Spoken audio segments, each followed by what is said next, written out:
Excelente día tengan cada uno de ustedes, hermanos. Es domingo, día del Señor. Escuchemos lo que Dios quiere decirnos hoy. El evangelio de este domingo consta de dos partes. La primera, donde se da una controversia entre Jesús y los discípulos con los fariseos sobre la cuestión de las espigas arrancadas en sábado.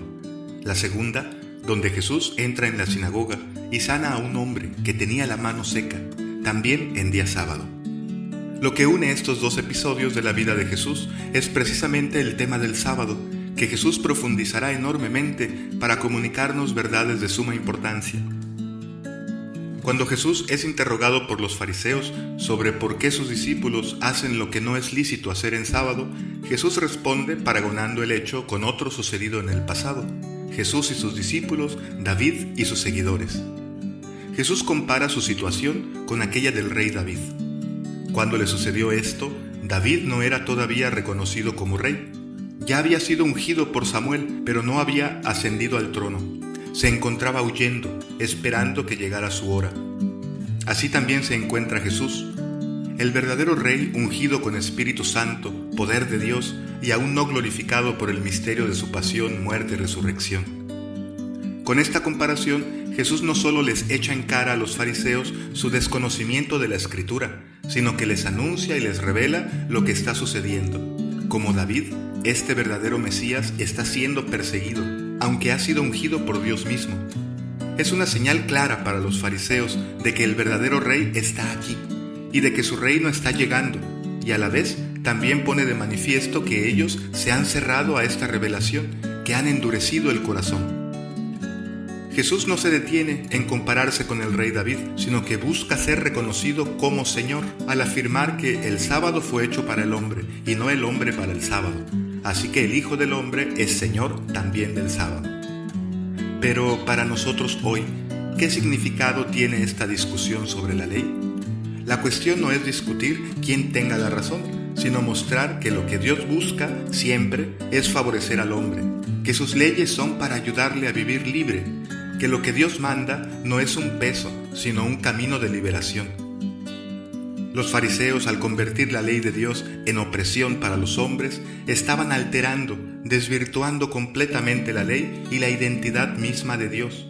Falseaban su rostro, y eso es grave: hacer decir a Dios lo que no dijo, mandar algo en nombre de Dios sin ser su voluntad, anunciar como verdadera una identidad falsa de Dios.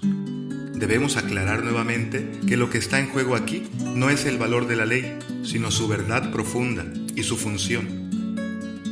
Podemos darnos cuenta que a veces en nuestra propia vida nos comportamos de igual manera que los fariseos. Nos preocupamos o sentimos mal por haber roto un precepto de la ley. Por ejemplo, haber comido algo antes de la Eucaristía, cuando la ley me dice que no hay que comer nada antes de una hora por diversos motivos, o no haber ayunado cuando era precepto hacerlo, o no haber hecho mis oraciones completas como Dios manda, etc. Pero no nos preocupamos tanto por haber hablado mal de alguien, por haber inducido al pecado a otros, por enseñar a los pequeños malos ejemplos de vida, por maldecir a los que no son como deberían ser, por dejar de hacer el bien que podríamos haber hecho, y un largo etcétera. Lo que nos enseña Jesús es a mirar y vivir la ley desde un nuevo ángulo: el amor y la misericordia.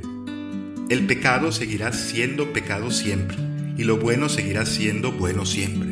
En esto no hay relativismo, pero haber recibido el Espíritu de Dios me debe conducir a ser misericordioso, como Dios lo es conmigo, pues solo la misericordia salva, solo la misericordia hace nuevas todas las cosas.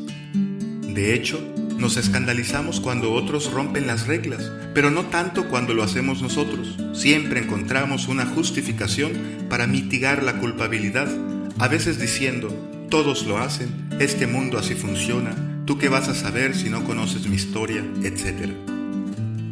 El Papa Francisco nos ha repetido muchas veces de distintos modos que Dios nunca se cansa de perdonar.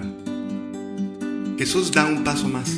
Dice: ¿qué es lícito hacer en sábado?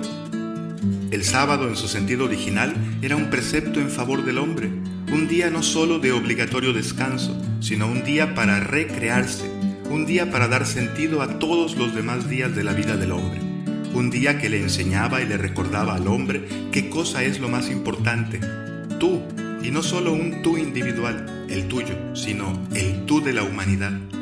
Tan importante es para Dios el hombre como la mujer, los poderosos como los humildes, tanto los sanos como los enfermos, tanto los buenos como los malos, tanto el judío como el no judío, tanto el casado como el divorciado, etc. Jesús da a los fariseos el poder para juzgarlo, y al hacerlo, realizan su propio juicio. Comprendieron que en sábado era lícito hacer el bien y prohibido hacer el mal, pero al final se decidieron por hacer el mal en sábado, al pronunciar sentencia contra Jesús y buscar hacerle perecer. Fijémonos en un detalle presente en el Evangelio. Dice que Jesús entró en la sinagoga y puso en medio a un hombre que tenía la mano seca. Las manos son extremidades del ser humano de suma importancia. Con ellas puede construir el mundo o destruirlo, trabajar la creación y cumplir el mandato de Dios. Con ellas puede acariciar y proteger a los suyos, a los demás, levantar al que ha caído, alabar a Dios también. En fin, rehabilitar esas manos significa devolverle toda su dignidad y posibilidad de ser un hombre completo, hacerlo revivir. Jesús, ante las malas intenciones y la cerrazón de los fariseos, los mira con indignación y se conduele por la ceguera de su corazón. Les ha mostrado la luz, pero ellos prefieren conscientemente la oscuridad. Eligen sus propios intereses, sus instituciones. Aún sabiendo que realizar esa curación le haría caer sobre sí la furia de los fariseos, Jesús no duda en sanar a este hombre. Quiere prontamente darle vida, no lo puede dejar como está, y solamente le ha pedido extender su mano. ¿Qué es lo que Dios te pide a ti hacer para salir de tu oscuridad? ¿Qué es aquello tan oprimente que a veces pensamos Dios nos pida? ¿Estás seguro que Dios viene para quitarte algo, para prohibirte algo? ¿No será más bien que Él viene a ti para hacerte un regalo y no para quitarte algo? El ser humano aún hoy continúa creyendo el engaño y la mentira que la serpiente pronunció hace ya mucho tiempo, que Dios está celoso de su criatura y que solo busca someterlo, que no quiere que veamos la luz, porque entonces se nos abrirían los ojos y seríamos como Él, que sus leyes, esas que se resumen en no comer del fruto prohibido, son solo un capricho suyo. Jesús ha desenmascarado al maligno y mostrado la verdadera intención de Dios, que es liberarnos, hacernos ver la verdadera luz, poder llegar a ser como Él es realmente, ser como Dios. Pero también nos ha revelado que Dios es amor y no tiranía ni egoísmo. La gran revelación en Jesús, Hijo de Dios, es esa, que Dios es Padre bueno, amor, comunión, y nosotros estamos llamados a ser como Él. Finalmente, el Evangelio de este domingo busca ponernos en el lugar de los fariseos.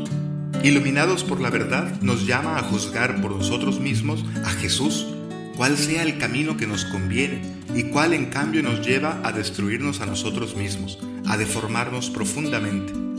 Si respondemos con sinceridad y verdad y a la vez confiamos en que Él estará a nuestro lado y nos dará lo que necesitamos para ser fieles, encontraremos la vida, el perdón de nuestros pecados y la libertad de hijos de Dios.